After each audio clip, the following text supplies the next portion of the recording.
نحمد و نصلی علی رسول الکریم اما بعد فاعوذ باللہ من الشیطان الرجیم بسم اللہ الرحمن الرحیم۔ قرآن مجید کی تفسیر کر رہے ہیں، سورہ یونس پر ہیں، آیت نمبر 83 پر۔ اعوذ باللہ من الشیطان الرجیم بسم اللہ الرحمن الرحیم۔ فما آمن لموسى إلا ذرية من قومه على خوف من فرعون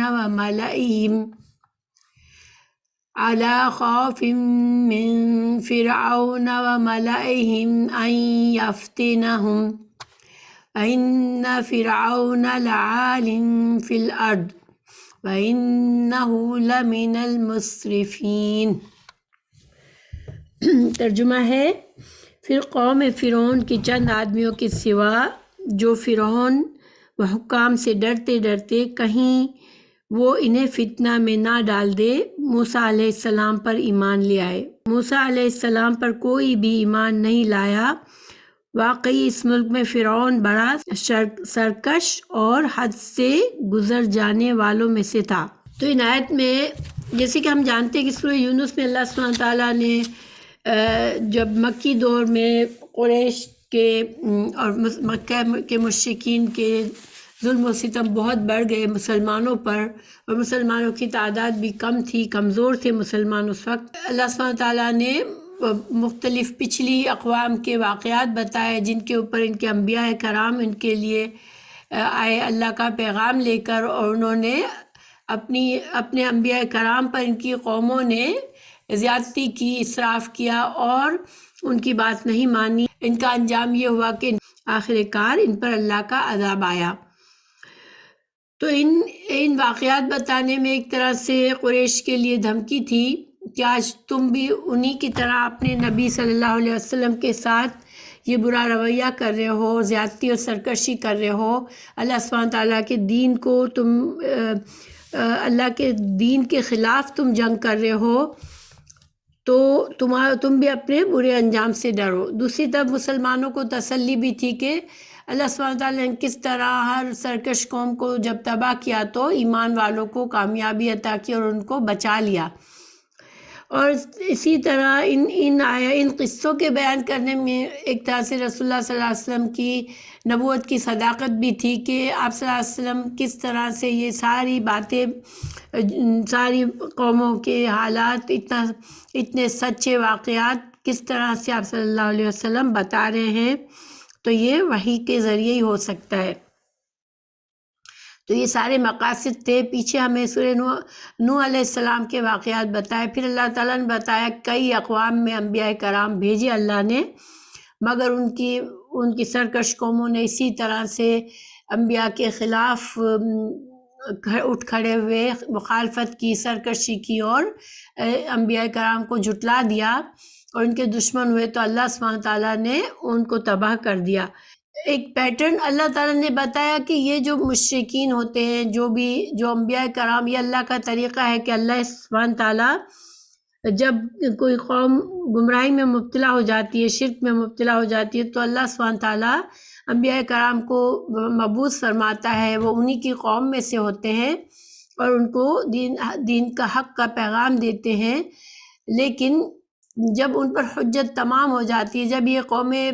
حق کو سمجھ جاتے ہیں کہ یہ حق ہے، اس کے باوجود وہ جھٹلاتے ہیں، تو وہ عذاب سے دوچار ہوتی ہیں۔ یہ اللہ سبحانہ تعالیٰ کا ایک طریقہ بتایا گیا۔ تو اب ان اقوام کے بعد اللہ سبحانہ تعالیٰ موسیٰ علیہ السلام کی قوم کا ذکر فرما رہے ہیں، اور فرعون سے مقابلہ جو حضرت موسیٰ علیہ السلام کا فرعون سے مقابلہ ہوا اس کا ذکر فرما رہے ہیں۔ تو مقاصد تو وہی ہے جو پچھلی اقوام کے واقعات بتانے کے تھے، اور ہر قوم کے قصے میں کچھ نہ کچھ فائدے ہیں، سبق ہے، کچھ ہمارے لیے بھی۔ مشرکین کے لیے تو دھمکی تھی، اس وقت کے مسلمانوں کے لیے بھی تسلی اور واعظ و نصیحت تھی، اور ہمارے لیے آج بھی یہ ساری باتیں ہمارے لیے بھی ایک نمونہ اور ایک طرح سے آئینے کی طرح ہے کہ ہم اس آئینے میں اپنے آپ کو دیکھیں، ہم اپنے حالات پر غور کریں اور اپنا جائزہ لیں کہ ہم کہاں پر کھڑے ہوئے ہیں۔ تو اللہ سبحانہ تعالیٰ نے فرمایا کہ پیچھے سبق میں ہم نے جانا کہ اللہ سبحانہ تعالیٰ نے موسیٰ علیہ السلام اور ہارون علیہ السلام کو فرعون کے پاس بھیجا تاکہ وہ بنی اسرائیل کو آزاد کرائے اور فرعون کو بھی دعوت اسلام دے۔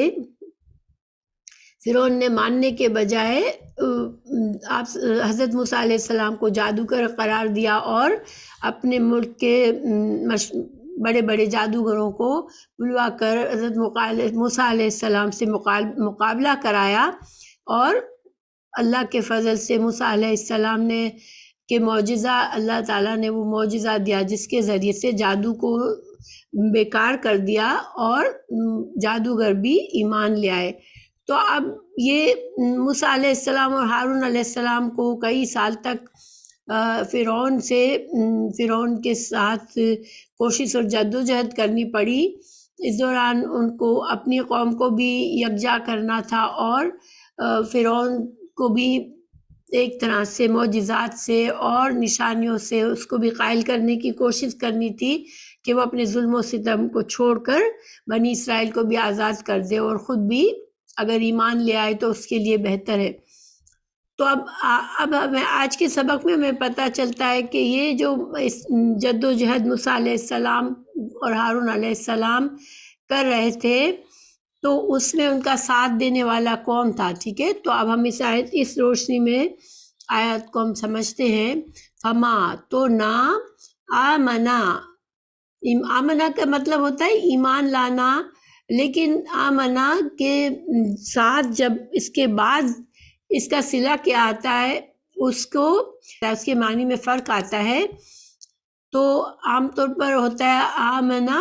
آمن تو باللہ، ہم کہتے ہیں آمن تو باللہ یعنی میں ایمان لایا اللہ پر، تو با یعنی آمنا کے فعل کے بعد با آتا ہے، اور یہاں پر آمنا کے فعل کے بعد لی آیا ہے، تو یہ با اور لی آنے سے ترجمے میں فرق آتا ہے، ٹھیک ہے۔ تو یہاں پر اللہ سبحانہ وتعالیٰ میں کیا بتا رہے ہیں کہ فما آمنا، نہیں ایمان لائے لی موسیٰ علیہ السلام کے لیے، الا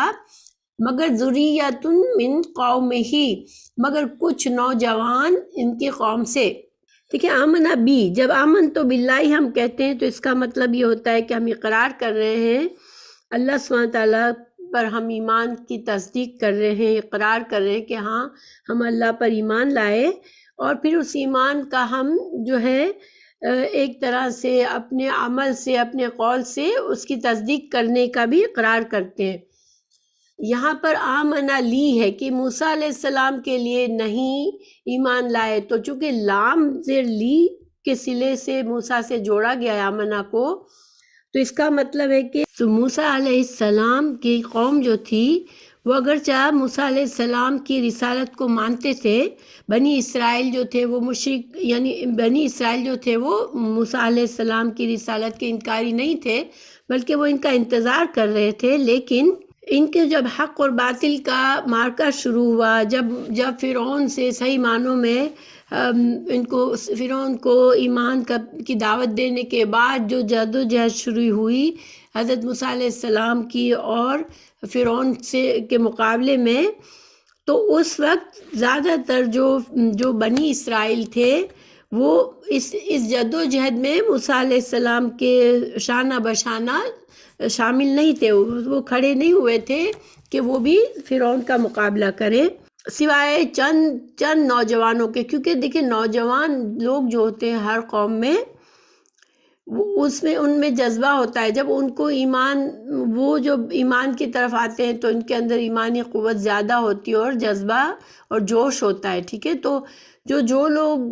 ینگ نوجوان جو تھے، جو کچھ ان میں سے جو تھے وہ تو ہمت کر کے وہ کھڑے ہوئے، لیکن باقی لوگ جو ہے وہ موسیٰ علیہ السلام کے ساتھ اس مشن میں جد و جہد کرنے کے لیے، کوشش اور محنت کرنے کے لیے تیار نہیں ہوئے کہ وہ فرعون کے خلاف اٹھ کھڑے ہوں، اور اس کی وجہ کیا تھی؟ من قومہ اعلیٰ خوف کی وجہ سے، من فرعون کا خوف تھا ان کو، وملئہم اور اس کے سرداروں کا خوف تھا کہ ان یفتنہم،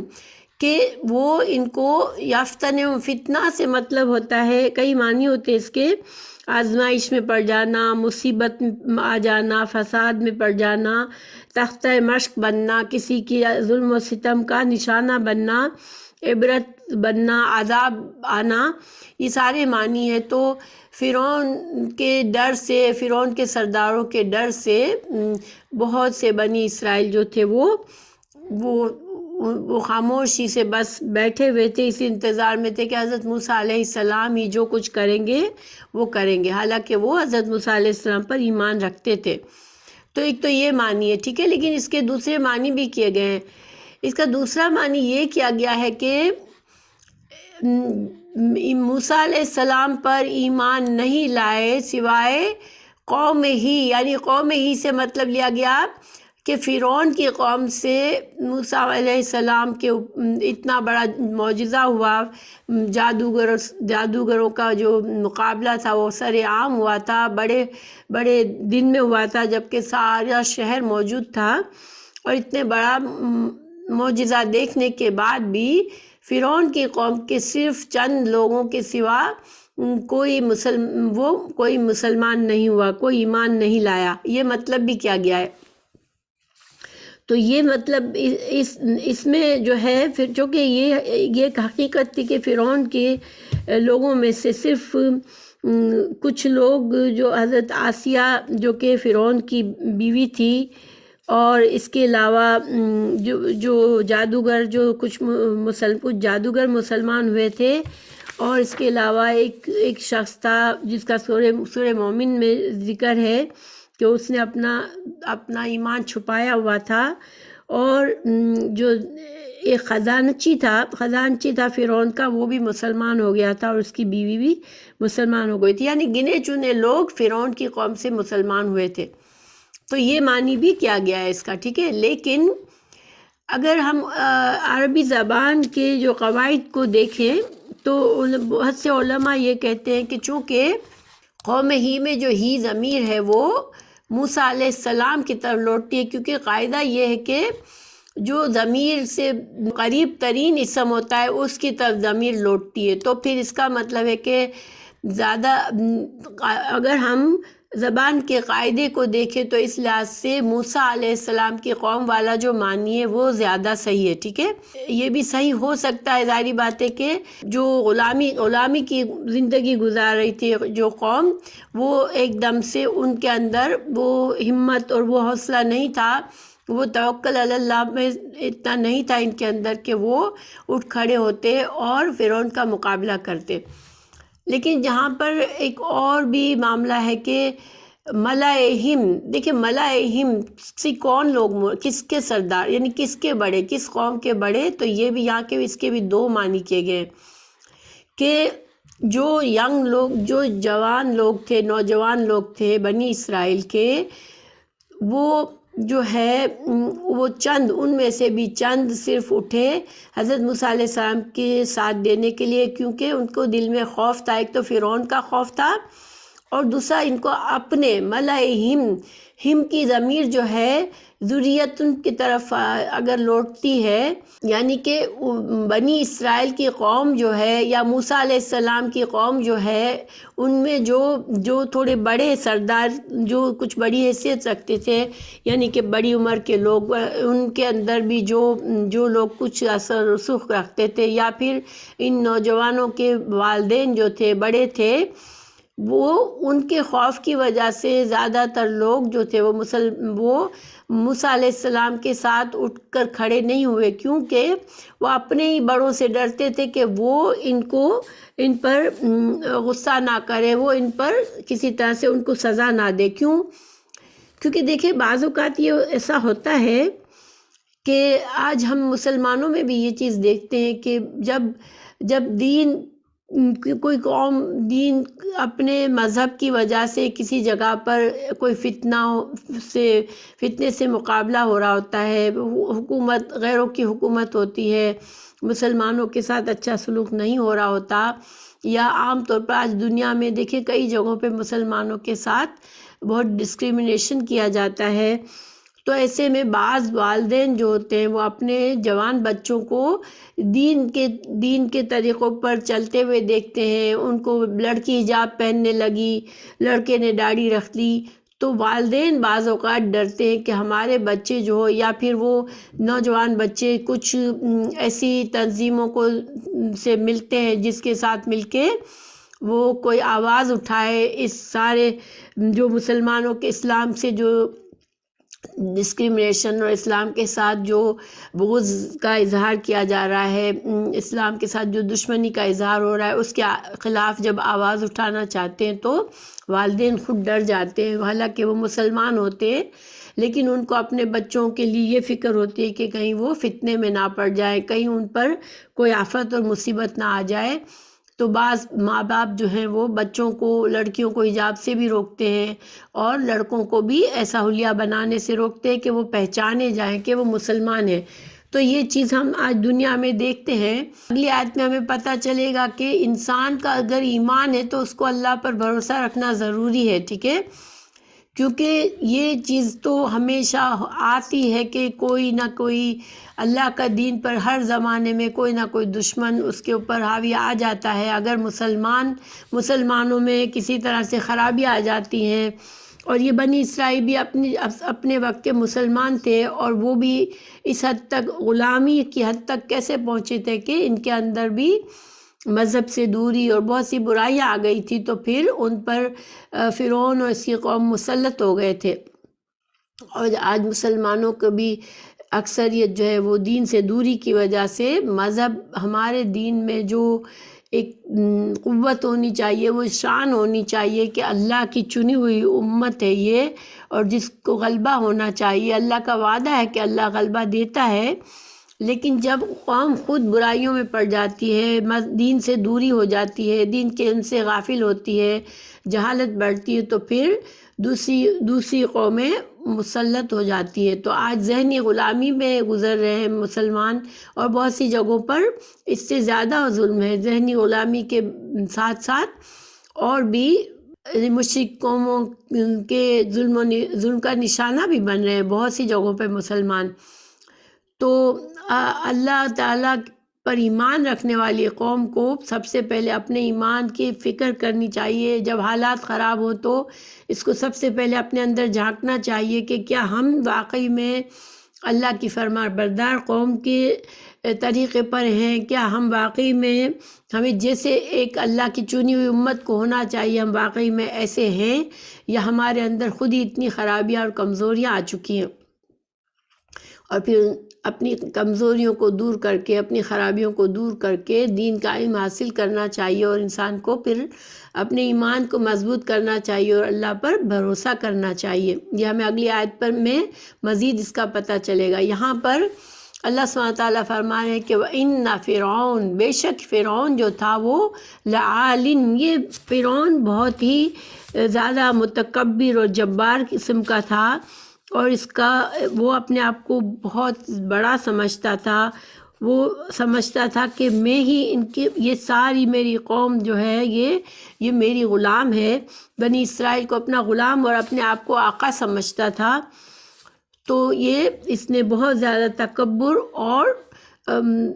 جباریت، بہت زیادہ جبار بنا ہوا تھا، بہت زیادہ ظلم و ستم کرنے والا تھا۔ زمین میں اس نے بڑا فساد مچا کے رکھا تھا، اسی وجہ سے اس کا خوف بھی تھا بہت سے لوگوں کے دلوں میں۔ وَإِنَّهُ لَمِنَ الْمُسْرِفِينَ، اور یہ بے شک یہ جو تھا مسرفین میں سے تھا۔ مصرف کا مطلب ہوتا ہے زیادتی، یعنی کہ اعتدال کی حد سے بڑھ جانا۔ دیکھیں، ایک اللہ تعالیٰ جسے حکومت دے، بادشاہ بنائے، اس کی رعایا اس کی غلام نہیں ہوتی ہے، بلکہ اس رعایا کی اس کی ذمہ داری ہوتی ہے۔ وہ ان کی فلاح کا کام کرتا ہے، ان سے خیرخواہی کرتا ہے۔ ایک حکمران اگر اللہ یہ نعمت کسی کو دے تو اس کو چاہیے کہ وہ اپنے ماتحت اور اپنی رعایا کا خیال رکھے، ان کے لیے خیرخواہی کرے، اس کے بجائے وہ اپنے آپ کو ان کا رب اور ان کا مالک سمجھ کے ان کو غلام سمجھتا تھا، وہ مسرف تھا۔ تو اللہ سبحانہ تعالیٰ بتا رہے ہیں کہ جو فرعون کی قوت اور طاقت تھی، اس سے زیادہ تر اس کے آگے کسی کو سر اٹھانا اور کسی کو اس کے خلاف آواز بلند کرنے کی ہمت نہیں ہوتی تھی۔ تو حضرت موسیٰ علیہ السلام نے اپنی قوم سے خطاب کیا، ان سے کہا وقال موسیٰ، موسیٰ علیہ السلام نے کہا یا قومی، اے میری قوم، یہاں پر یا متکلم کو کسرہ میں بدلا گیا ہے، اے میری قوم، ان کنتم، اگر ہو تم، آمن تم، اگر تم ایمان رکھتے ہو، باللہ، اللہ پر۔ دیکھیں یہاں پر با ہے، آمن تم کے بعد با آیا ہے، یعنی کہ تصدیق کرتے ہو، اللہ کو اپنا رب مانتے ہو، تو پھر کیا کرو، فعلیہ توکلوا، تو پھر اسی پر توکل کرو، اسی پر بھروسہ کرو، کیونکہ اس آیت کے تحت ہمیں پتہ چلتا ہے کہ ایمان جو ہے لازمی طور پر ایمان کا تقاضا یہ ہے کہ انسان اللہ پر توکل کرے، اللہ ہی کو اپنے تمام معاملات کا سنبھالنے والا سمجھے، اللہ ہی کے ہاتھ میں اپنے تمام اپنی جان مال، اپنی حفاظت کا۔ اگر انسان کا ایمان مضبوط ہے تو پھر اسے بھروسہ ہونا چاہیے کہ اللہ اس کو ضائع نہیں کرے گا، اللہ اس کی حفاظت کرے گا۔ اگر وہ خود صحیح مسلمان ہے، اللہ کا صحیح فرما بردار ہے، تو اللہ کبھی بھی اس کو ضائع نہیں کرے گا، اس کو ظلم کا نشانہ نہیں بننے دے گا۔ تو یہاں پر موسیٰ علیہ السلام نے اپنی قوم کو سمجھایا کہ تم خود کو اگر مسلمان سمجھتے ہو، اور یہاں پر دیکھیں کوئی بھی قوم شروع سے جب بھی کسی بھی نبی کو ماننے والی قوم تھی وہ مسلمان ہی تھی، ٹھیک ہے۔ اللہ سبحانہ تعالیٰ کے نزدیک اللہ کی فرما بردار قوم کا جو قوم ہوتی ہے اس کو مسلمان ہی کہتے ہیں، کیونکہ مسلمان کا مطلب ہی یہی ہے کہ اللہ کا فرما بردار ہونا۔ تو انبیاء کرام کو ماننے اور اللہ کی فرما برداری کرنے والی قوم ہمیشہ مسلمان ہی کہلائی ہے۔ تو اپنی قوم کو جگا رہے ہیں کہ اگر تم اپنے آپ کو مسلمان سمجھتے ہو تو پھر تمہارے ایمان کا تقاضا یہ ہے کہ تم ڈر کے نہ بیٹھو، تم اللہ پر بھروسہ کرو اگر تم ایمان رکھتے ہو۔ قرآن میں کئی جگہوں پر یہ بات بتائی گئی ہے کہ ایمان کا تعلق جو ہے وہ ایمان کا مطلب ہی یہی ہے کہ بھروسہ اللہ پر انسان کو ہونا چاہیے۔ سورہ زمر آیت نمبر 36 میں اللہ تعالیٰ نے فرمایا الیس اللہ بکافٍ، کیا اللہ اپنے بندوں کو کافی نہیں ہے؟ پھر اللہ سبحانہ تعالیٰ نے سورہ طلاق آیت نمبر 60 میں بتایا وَمَن یتوکل، یعنی جو اللہ پر بھروسہ رکھے گا تو اللہ اس کو کافی ہو جائے گا۔ تو خلاصہ کیا ہے کہ انسان کو اپنے آپ کو رب کے حوالے کر دینا چاہیے، اور یہی سچا اسلام ہے۔ ایک مسلمان جو ہے وہ اللہ کا نہ صرف فرما بردار ہوتا ہے بلکہ اپنے تمام معاملات میں اللہ ہی پر بھروسہ کرتا ہے۔ اللہ تعالیٰ نے قرآن میں کئی جگہوں پر اور بھی عبادت اور توکل کو اکٹھا ذکر فرمایا ہے۔ سورہ ہود میں اللہ نے فرمایا، سورہ ہود 123 میں، یا رسول اللہ صلی اللہ علیہ وسلم، آپ اسی کی عبادت کریں اور اسی پر توکل کریں۔ یعنی رسول اللہ صلی اللہ علیہ وسلم کو بھی یہی حکم دیا گیا کہ اللہ ہی کی عبادت کریں اور اللہ پر بھروسہ کریں۔ اسی طرح سورہ ملک 29 میں کہا آپ کہہ دیجئے کہ وہ رحمان ہی ہے جس پر ہم ایمان لائے اور اسی پر ہم توکل کرتے ہیں۔ یعنی کہ جہاں جہاں ایمان کا ذکر ہوا، جہاں جہاں عبادت کا ذکر ہوا، تو ساتھ ساتھ اللہ پر بھروسے کا ذکر بھی ہوا کہ یہ دونوں چیزیں ساتھ ساتھ ہیں۔ سورہ فاتحہ میں اللہ تعالیٰ نے ہمیں سکھایا ہم تیری عبادت کرتے ہیں اور تجھی سے مدد مانگتے ہیں، یعنی مدد اسی سے مانگی جاتی ہے جس سے انسان اس پر بھروسہ کرتا ہے۔ اس کے علاوہ بھی اور جگہوں پر بھی یہ مضمون آیا ہے۔ تو جو کہ پیچھے جیسے کہ ہم نے سمجھا کہ موسیٰ علیہ السلام کی قوم کے جو بڑے تھے، جو بڑی عمر کے لوگ تھے، جو یعنی اپنے بچوں کو بھی وہ پسند نہیں کرتے تھے کہ وہ کھڑے ہوں موسیٰ علیہ السلام کے ساتھ جد و جہد میں، اس حق اور باطل کی جد و جہد میں وہ کھڑے ہو کے اپنا حصہ ڈالیں۔ وہ خود بھی نہیں ڈالتے تھے اور وہ بچوں کو بھی پیچھے رکھتے تھے۔ تو حضرت موسیٰ علیہ السلام نے اپنی قوم کو سمجھایا اور اللہ پر بھروسہ کرنے کے لیے ان کو کہا۔ تو اب انہوں نے کیا کہا؟ فقالو، انہوں نے کہا علی اللہ توکلنا، ہم اللہ پر بھروسہ کرتے، صرف اللہ ہی پر بھروسہ کرتے ہیں۔ پھر انہوں نے دعا مانگی، ربنا لا تجعلنا فتنة للقوم الظالمین، یا ہمارے رب، اے ہمارے رب، ہم کو اس ظالم قوم کے لیے فتنہ نہ بننے دے۔ تو اس کا کیا مطلب ہے کہ ہمیں ان کے لیے فتنہ نہ بننے دے؟ تو اس کا مطلب یہ کیا گیا کہ چونکہ اللہ سبحانہ تعالیٰ نے فرعون کو بہت کچھ دنیا کی نعمتیں دی ہوئی تھی، طاقت اور ملک اور وسائل دیے ہوئے تھے، اور جس کے تحت وہ دیکھیں دنیا کی جو نعمتیں بھی اللہ کی طرف سے ایک آزمائش ہوتی ہے۔ جب اللہ سبحانہ تعالیٰ بہت زیادہ نعمتیں عطا فرماتے ہیں تو یہ بھی ایک آزمائش ہوتی ہے، اور تنگی ہوتی ہے جب انسان سے نعمتیں دور ہو جاتی ہیں، انسان کے پاس بہت کم وسائل ہوتے ہیں زندگی کا سامان گزارنے کے لیے، تو وہ بھی آزمائش ہوتی ہے۔ تو بنی اسرائیل کہہ رہے ہیں کہ یا اللہ تو نے ان کو اتنا کچھ اپنے انعامات سے نواز دیا، دنیا کے اتنی نعمتیں ان کو عطا کر دی کہ وہ ان نعمتوں کے پا کر یہ اپنے آپ کو اتنا بڑا سمجھنے لگے ہیں، اور وہ پھر ہم پر وہ سمجھتے کہ وہ ہم پر مسلط ہو گئے ہیں اور ہم پر ظلم و ستم کر رہے ہیں، اور چونکہ اگر تو نے ہماری مدد نہیں کی تو یہی سمجھیں گے کہ وہی حق پر ہے، کیونکہ اللہ بھی ان کی مدد نہیں کرتا تو ہم ہی حق پر ہیں۔ تو گویا کہ فرعون کی قوم کی جو آزمائش تھی کہ اللہ نے جو ان کو نعمتیں دی تھی، تو وہ اس آزمائش میں خود بھی ناکام ہوں گے کہ وہ اس میں اپنے آپ میں تکبر میں پڑ جائیں گے اور پھر ظلم و ستم پر اتر آئیں گے بنی اسرائیل پر۔ یہ مطلب ہے کہ اللہ تو اس قوم کو اتنا کچھ دے کے انہیں اس قابل نہ بننے دے کہ وہ ہم پر ظلم و ستم کریں اور ہم پر حاوی ہو جائیں۔ پھر دوسری دعا کی کہ ربنا لا تجعلنا فتنة للقوم الظالمین،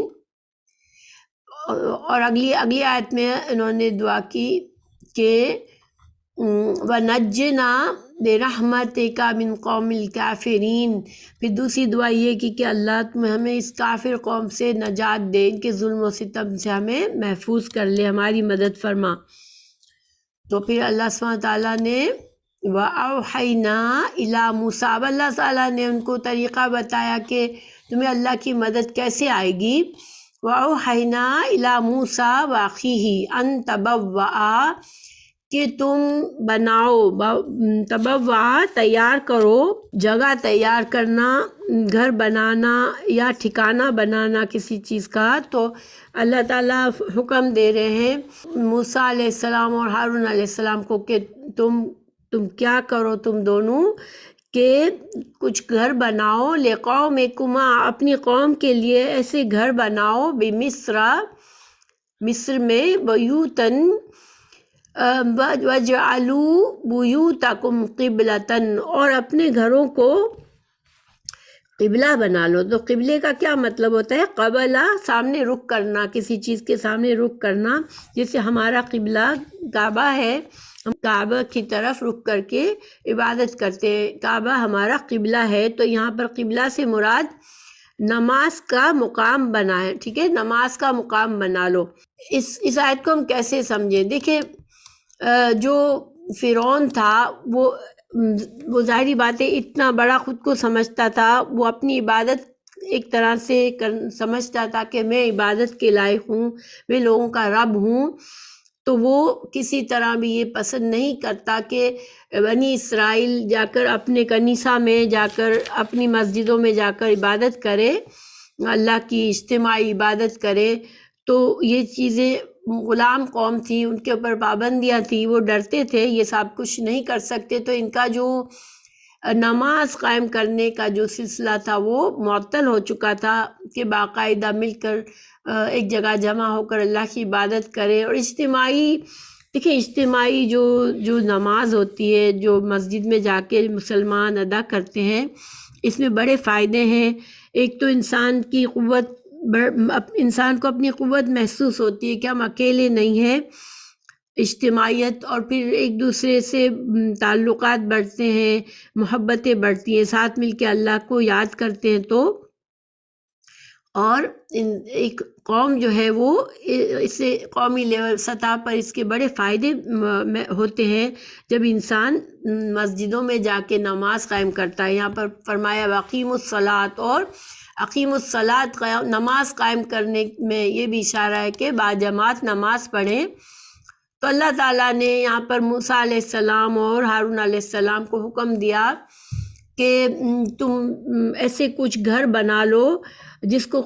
قبلہ رخ ہو، وہ گھر جس میں نماز قائم کی جا سکے، اجتماعی طور پر یہ لوگ چھپ چھپ کر جمع ہو کر نمازیں پڑھ سکیں۔ اور دوسرا یہ کہ وَجْعَلُوا بُيُوتَكُمْ قِبْلَةً، یعنی کہ گھروں میں بھی اگر ہر گھر میں عبادت مسجدوں میں نہیں جا سکتے تو گھروں میں بھی عبادت کریں اور نماز قائم کریں۔ دیکھیں کوئی قوم اگر اس قدر مغلوب ہے کہ وہ اپنے نماز بھی نہیں پڑھ سکتی اللہ کو، یا اللہ کی عبادت جو نماز ایک ایسی عبادت ہے جو کہ انسان، جیسے ہماری شریعت میں ہم 5 دفعہ پڑھتے ہیں دن میں، اور یہ اللہ سے قربت کا ذریعہ ہے ہمارا کہ انسان جو ہے وہ اللہ سے قریب محسوس کرتا ہے۔ جب انسان کسی تکلیف سے، آزمائش سے گزر رہا ہوتا ہے تو نماز ایک بہترین طریقہ ہے جس سے انسان اللہ سے جڑتا ہے اور اللہ سے مدد مانگتا ہے۔ تو دیکھیں اور عبادات جو فرضی عبادات ہیں مسلمانوں کی، جیسے زکوٰۃ دینا اور روزہ رکھنا اور حج، تو وہ ان کے ایک تو یہ کہ زکوٰۃ سال میں ایک بار دی جاتی ہے، روزے رمضان میں رکھے جاتے ہیں، حج استطاعت پر ہے، لیکن نماز جو ہے وہ فرض ہے 5 وقت ہم لوگوں کے لیے بھی، اور یہ ہم کو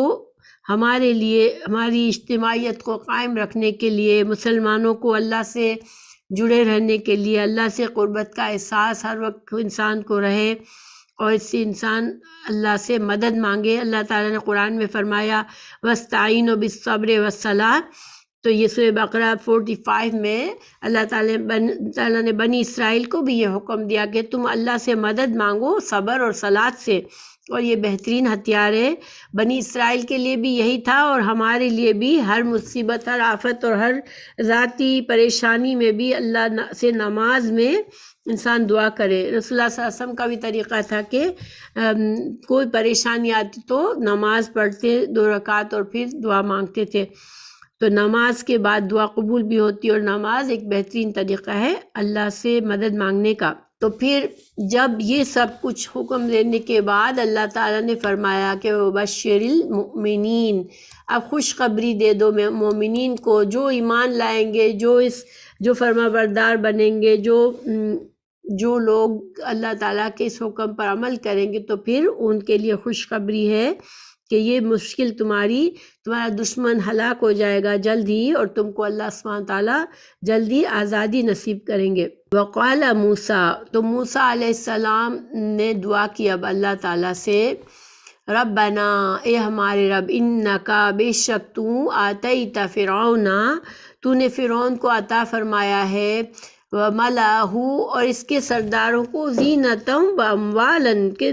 ان کو بہت کچھ تو نے عطا کیا ہے، زینت اور مال عطا کیے ہیں، فی الحیات دنیا، دنیا کی بہت سی نعمتیں ان کو عطا کی ہے، جس سے ان کی شان و شوکت ہے، جس سے ان کے اندر قوت اور طاقت ہے، ان کے پاس اسباب ہیں، بہت کچھ کر سکتے ہیں یہ، تو ان چیزوں کو استعمال کر کے یہ اپنے لوگوں کو اپنا ماتحت بنا لیتے تھے، لوگوں پر حاوی ہو جاتے تھے۔ تو اللہ تعالیٰ نے فرمایا، موسیٰ علیہ السلام نے دعا فرمائی، ربنا لیضلوا عن سبیلک ربنا اطمس علی اموالہم واشدد علی قلوبہم فلا یؤمنوا حتی یروا العذاب۔ تو حضرت موسیٰ علیہ السلام نے اللہ تعالیٰ سے دعا کی کہ یا اللہ، تیری دی ہوئی دنیاوی نعمتوں کی وجہ سے یہ ایسے طاقتور بن گئے کہ یہ دوسروں کو گمراہ کرتے ہیں تیرے راستے سے، اور جو تیرے راستے پر چلنا چاہتا ہے اس کے لیے رکاوٹیں بناتے ہیں۔ یا اللہ تو ان کے مالوں کو مٹا دے، مٹا دے ان کے مالوں کو، اور ان کے دلوں پر سخت گرہ لگا دے، بس وہ ایمان نہ لائیں یہاں تک کہ دردناک عذاب دیکھ لیں۔ تو دیکھیں یہ بڑی شدید، بہت ہی دیکھا جائے تو بہت سخت دعا ہے یہ، تو اس کے بارے میں کیونکہ اللہ کا جو نبی، اللہ کے جو نبی چنے ہوئے نبی ہوتے ہیں، اللہ تعالیٰ جن کو قوموں پر مبعوث فرماتا ہے، تو وہ اپنی قوم کے لیے رحمت ہوتے ہیں ایک طرح سے. وہ ان کے لیے، ان کو دین کا، اللہ سے جوڑنے کے لیے آتے ہیں، اللہ کا پیغام دینے کے لیے آتے ہیں. لیکن حضرت موسیٰ علیہ السلام نے پے در پہ اتنے معجزات دکھائے ان کو، اور مختلف عذابوں کے اللہ تعالیٰ نے اس دوران کئی سال گزرے موسیٰ علیہ السلام کے فرعون کے ساتھ جدوجہد کرتے وقت. تو بہت سارے معجزات اللہ نے عطا فرمائے، بہت سی نشانیاں تھیں، بہت دفعہ ان کے اوپر عذاب آیا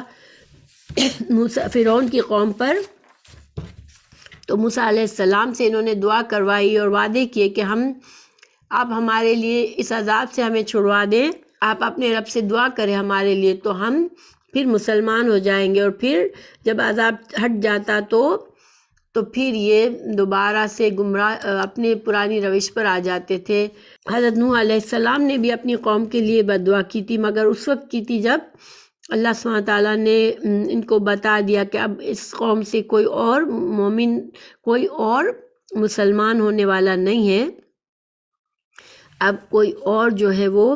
اس قوم میں اب آپ کی بات نہیں مانے گا، وہ ہدایت کے راستے کو نہیں اختیار کرے گا.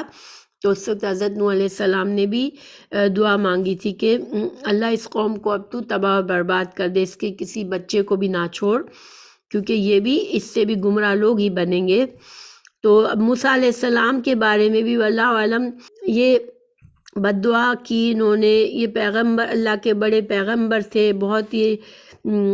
بہت زیادہ ان کا رتبہ تھا، لیکن انہوں نے اپنی قوم کے لیے یہ دعا مانگی کہ اب ان کو جو ہے تو ان کے دل، اب ان کے دلوں سے ایمان کی صلاحیتی چھین لے اور ان کو کفر پر ان کا انجام کر، ان کو عذاب دے. تو بہت سے علماء کا خیال ہے کہ حضرت موسیٰ علیہ السلام نے یا تو کئی سالوں تک یہ جو جد و جہد کی، ہر بار فرعون اور فرعون کے ساتھ ہی وعدہ کر کے پلٹ جاتے ہیں، تو یہ اس وجہ سے حضرت موسیٰ علیہ السلام نے بد دعا کی. یا اللہ تعالیٰ کی طرف سے ان کو یہ اشارہ ملا کہ اب یہ قوم میں سے، اس قوم میں سے کوئی مسلمان نہیں ہوگا. بہرحال حضرت موسیٰ علیہ السلام نے یہ دعا کی. سورہ اعراف 132 میں بھی ہے کہ جب آل فرعون نے تمام معجزات دیکھ کر کہا کہ تمہارے پاس خواہ کوئی بھی نشانی لے آئے، ہم ہرگز تم دونوں پر ایمان نہیں لائیں گے. تو اس وقت حضرت موسیٰ علیہ السلام نے مایوس ہو کر یہ بد دعا کی. بہرحال اللہ سبحانہ تعالیٰ نے فرمایا قال قد اجیبت دعوتکما فاستقیما ولا تتبعان سبیل الذین لا یعلمون. تو اللہ سبحانہ تعالیٰ نے اب ان کی دعا کو قبول فرما لیا اور فرمایا کہ بلا شبہ تم دونوں کی دعا قبول کر لی گئی، بس تم دونوں ثابت قدم رہو اور ان لوگوں کے راستے پر ہرگز نہ چلو جو نہیں جانتے. تو یہاں پر دعا قبول ہونے کے بعد اللہ تعالیٰ نے فرمایا فاستقیما، یعنی پھر بھی ثابت قدم رہو. تو اس سے یہ معنی لگتا ہے کہ اللہ تعالیٰ نے دعا ضرور قبول فرمائی، لیکن اس کے ظہور میں کچھ وقت لگ سکتا ہے، کیونکہ اللہ سبحانہ تعالیٰ کے ہر کام میں حکمت ہوتی ہے اور ہر کام کے لیے ایک خاص مقرر وقت ہوتا ہے. قوموں کے عذاب کے لیے، ان کی مہلت ختم ہونے کے لیے بھی ایک خاص وقت مقرر ہوتا ہے. تو قبولیت کے ظاہر ہونے میں دیر ہو سکتی ہے، اس لیے اس دیر کی وجہ سے دعوت میں کوتاہی نہ کرنا، یعنی کہ آپ اپنے کام کرتے رہنا. آپ جو کچھ بھی کر رہے ہیں دعوت دین کا کام، اس پر آپ ثابت قدم رہیں. اللہ سبحانہ تعالیٰ کو علم ہے کہ اس قبولیت کا اثر جو ہے کب ظاہر ہوگا. ٹھیک ہے، یہ تو ایک معنی کیا گیا. دوسرا معنی یہ کیا گیا کہ حضرت موسیٰ علیہ السلام سے اللہ تعالیٰ نے فرمایا کہ آپ نے یہ دعا مانگی ہے تو آپ اس دعا پر قائم رہیے، ایسا نہ ہو کہ میرا عذاب آنے پر ان کی سفارش کرنے لگو. کیونکہ نبی جو ہوتا ہے وہ اپنی قوم کا ہمدرد بھی ہوتا ہے، تو ایسا نہ ہو کہ دعا ابھی تو مایوس ہو کے دعا مانگ لی، لیکن جب عذاب آنے لگے تو پھر اللہ سے آپ یہ دعا مانگ لیں کہ اللہ تو ان پر آسانی کر یا ان کو عذاب سے بچا لے.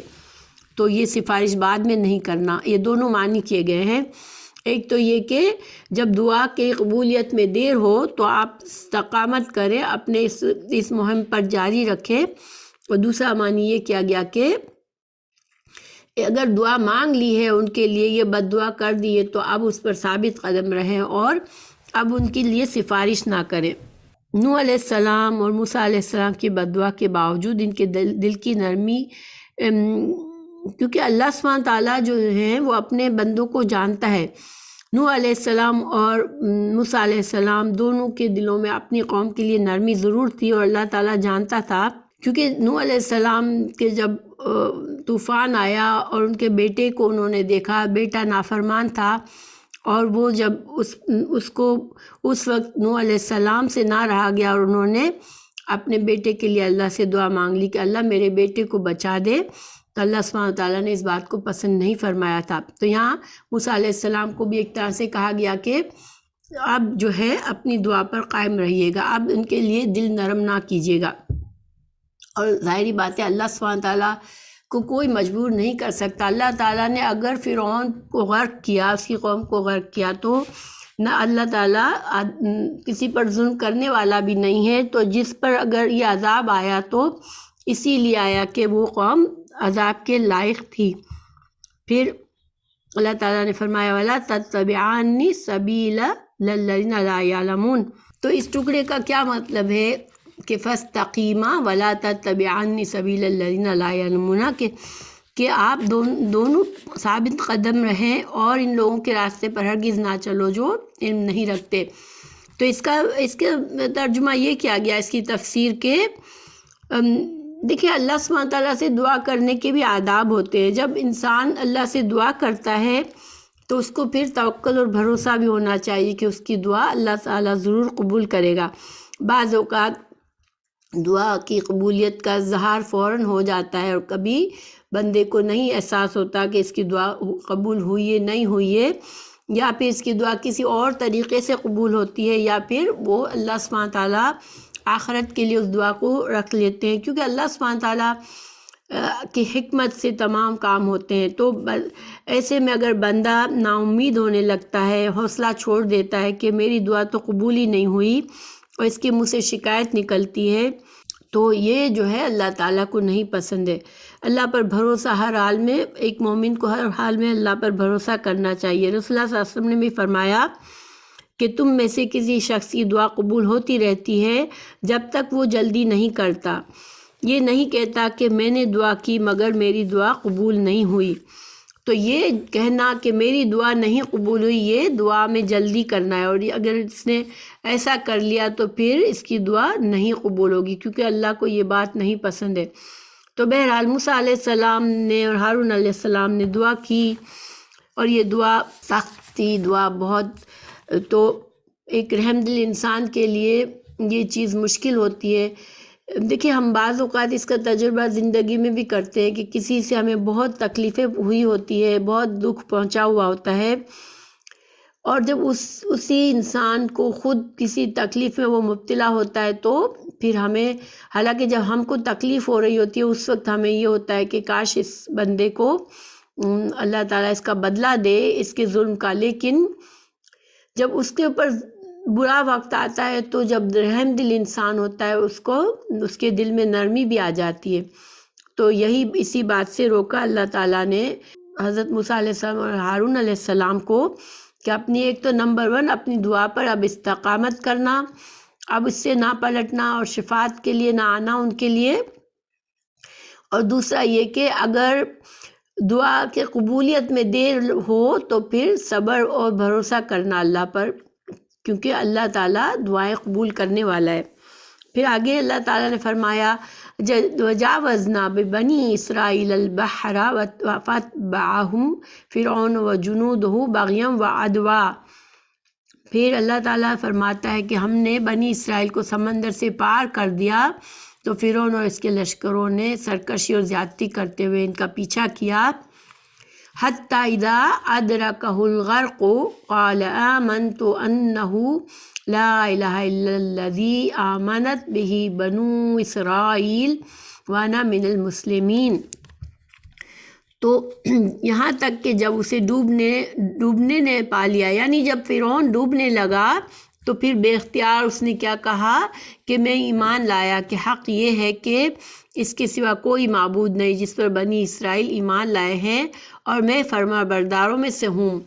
اللہ سبحانہ تعالیٰ نے فرمایا الآن وقد عصیت قبل وکنت من المفسدین، کیا تم اب ایمان لا رہے ہو حالانکہ بے شک تم نے اس سے پہلے نافرمانی کی اور فساد کرنے والوں میں سے تھا۔ اس کی تفصیلات ابھی مزید آئیں گی کہ کس طرح سے فرعون غرق ہوا۔ یہ اس کی تفصیلات سورہ شعراء میں آیت 52 اور 68 میں ہے، اور سورہ دخان میں 23 اور 31 میں ہے۔ تو بنی اسرائیل کا جو نجات کیسے ملی اور آل فرعون کیسے غرق ہوئے، اس کی مختصر سی تشریح یہ ہے کہ جب اللہ تعالیٰ کے حکم سے بنی اسرائیل موسیٰ علیہ السلام کے ساتھ مصر سے نکل گئے، ان کی تعداد تقریباً جو بچوں کو چھوڑ کر ان کی تعداد جو تھی وہ 6 لاکھ کے قریب تھی۔ جب فرعون کو یہ پتہ چلا تو فرعون جو تھا وہ غیظ و غضب میں آیا، اور اس نے مختلف شہروں میں نقیب روانہ کر دیے تاکہ وہ اس کے لشکروں کو جمع کریں، اور اسی طرح فرعون بڑے زور میں اور بڑے تکبر میں وہ بڑا لشکر لے کر بنی اسرائیل کے تعاقب میں نکلا۔ دوسری طرف اللہ تعالیٰ نے بھی اب ان سے اپنے ارادے اور مشیت کے مطابق عمل کرنا چاہتا تھا، اسی لیے فرعون کی ساری سلطنت میں سے کوئی قابل ذکر شخص بھی ایسا نہ تھا جو اس موقع پر اس کے ساتھ شامل نہ ہو،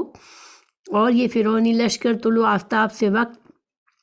بنی اسرائیل سے جا ملے۔ یعنی کہ اللہ سبحانہ تعالیٰ کی یہ شان ہے کہ تقریباً ساری کی ساری فرعون کی قوم جو تھی وہ اس لشکر میں شامل ہوئی۔ اللہ سبحانہ تعالیٰ ان سب کو غرق کرنا چاہ رہا تھا، ان کو سب کو عذاب ملنا تھا۔ سورہ شعراء کی آیت نمبر 61 میں ہے، جب دونوں جماعتوں نے ایک دوسرے کو دیکھا تو موسیٰ علیہ السلام کے ساتھی کہنے لگے یقیناً ہم تو پکڑ لیے گئے، اس لیے کہ جب ساحل سمندر پر پہنچے تو فرعون ان کے پیچھے تھا، اور اب اس کے بغیر اور کوئی چارہ کار ہی نہیں تھا کہ دونوں فوجوں میں جنگ ہو۔ اس لیے موسیٰ علیہ السلام کے ساتھیوں نے اصرار کے ساتھ موسیٰ علیہ السلام سے پوچھا کہ اب اس حال میں نجات کی کیا صورت ہوگی؟ موسیٰ علیہ السلام نے جواب دیا کہ مجھے تو حکم دیا گیا تھا کہ میں چل کر یہاں تک آ جاؤں۔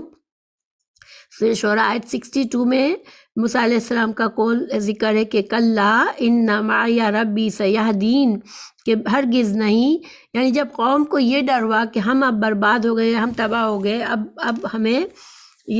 ہمیں فرعون کا لشکر پکڑ لے گا، تو موسیٰ علیہ السلام نے فرمایا ہرگز نہیں، بلا شبہ میرا پروردگار میرے ساتھ ہے، وہ ضرور مجھے راستہ بتائے گا۔ پھر اللہ سبحانہ تعالیٰ کے حکم سے انہوں نے اپنا عصا سمندر پہ مارا تو سمندر پھٹ گیا، اور بنی اسرائیل جو تھے وہ اس کے لیے خشک راستہ بن گیا سمندر میں، اور وہ اس سمندر کو پار کر گئے، اس راستے پر چلتے ہوئے سمندر کو پار کر گئے۔ جب بحر قلزم کو پار کر لیا بنی اسرائیل نے تو اس وقت تک فرعون بھی سمندر کے کنارے پر آ چکا تھا، اب وہ بھی پیچھے چلا اپنے لشکر کے ساتھ، اور جب سارے کے سارے فرعونی پانی میں آ گئے تو اللہ سبحانہ تعالیٰ نے پانی کے جو راستہ تھا اس کو ملا دیا، اور یہ سب غرق ہو گئے۔ اور جب غرق ہونے لگا اس وقت وہ فرعون جو تھا وہ سورہ مومن آیت نمبر 84-85 میں اللہ تعالیٰ نے فرمایا کہ جب انہوں نے سارا عذاب دیکھ لیا تو کہنے لگے کہ ہم اللہ واحد پر ایمان لائے،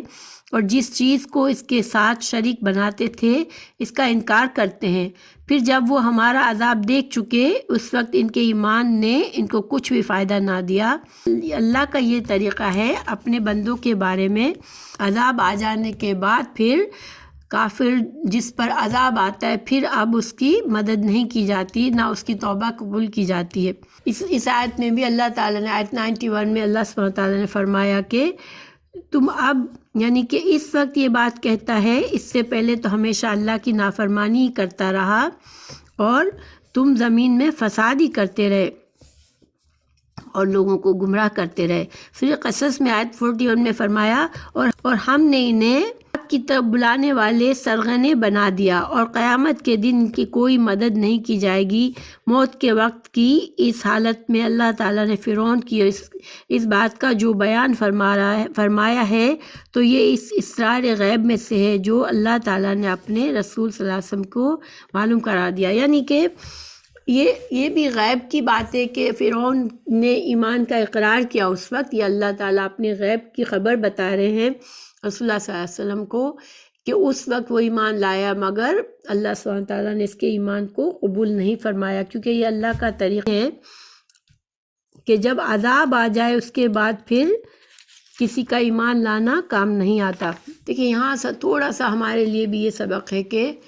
انسان جو ہے وہ اللہ تعالیٰ مہلت دیتا رہتا ہے اور انسان بعض اوقات اس مہلت میں غافل ہو جاتا ہے اور اللہ کی طرف نہیں پلٹتا، لیکن بعض لوگ ایسے بھی ہوتے ہیں جو اس جانتے بوجھتے صرف اپنی خواہش پر چلتے رہتے ہیں کہ ہم بعد میں توبہ کر لیں گے، لیکن انسان کو یہ جاننا چاہیے کہ توبہ جو ہے وہ صرف اس وقت تک قبول ہو سکتی ہے جب موت کے فرشتے نظر نہیں آ جاتے۔ وہ موت کے آثار شروع ہو گئے، اس کے بعد توبہ کام نہیں آتی۔